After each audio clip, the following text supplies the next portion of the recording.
few weeks ago, I was running a little late to the Sunday morning Shacharit morning service that we have in the Thornhill Shul. Then I got there, we finished the service, it was very nice. I was packing up my things, I was walking out of the yeshiva where we pray, and I was about to go into my car when Mr. Leon Zernitsky, who is a regular attendee of our minyan, ran after me from the front of the yeshiva down the steps and said, wait, Rabbi Mandel, wait. And I waited for him, and he came up to me running, and he said, I just want to tell you something very powerful.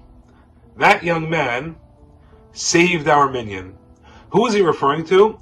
There's a wonderful young man that frequents our community quite often. He's the nephew of Rabbi Mordechai Cohen. His name is Josh Singer. He's a young man with some developmental challenges.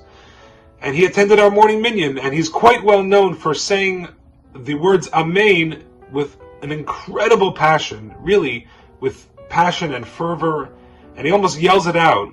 It's coming straight from his neshama, straight from his soul. It's something that we should all aspire to. So that young man, Josh, had attended that morning minyan, and as he was coming up the stairs at 7:34 a.m., the three men that were present were going down the stairs to join the yeshiva minyan, which is right one floor below us, at the same time on a Sunday at 7:30, because we did not have the requisite 10 men on time. And they said, okay, listen, whatever, we'll just pray downstairs. Josh was coming up the stairs and said, where are you going? And they said, oh, there's only 3 of us here, and now you're 4, we need 6 more, it's already 7:35. We'll just go downstairs and pray with the yeshiva that started already at 7:30. And he looked at them and said, no! You have to have emunah, you have to have faith that we're going to have a minyan. Watch, we're going to have a minyan. Get back in there. And Josh marched back into the room, and everyone looked at each other and said, okay, what? And they followed him right in. Within a few minutes, 9 or 10 men showed up, and we had our minyan. And I wasn't aware of this because I was embarrassingly one of the latecomers. And Mr. Zernitsky ran down the stairs and said, that young man saved our minyan. And he looked at me and said, it just shows that you can learn from everyone and you should never discount anything.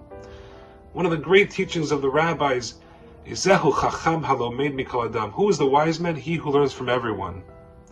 And this is one of the major powerful lessons of this week's Torah portion. That when the Jewish people were commanded to have a census taken, counting every single Jewish man, woman, child over a certain age, it obviously would have been way more efficient and productive for Moses to simply go to the head of every Jewish household and ask, how many children in your family? Are you married? Yes? Okay. Tick off the number, go on to the next one. Like when we get the census ballot in the mail. Instead, he has to count each and every person, because each and every Jew, may sound cliched, but we forget this truth. Each and every Jew counts in the most unfathomable ways. Thank you, Josh Singer, for that incredible lesson. Thank you for keeping our minyan going that morning.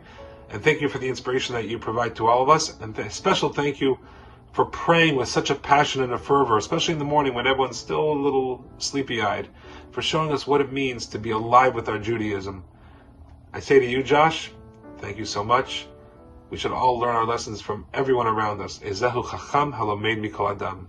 Shabbat Shalom.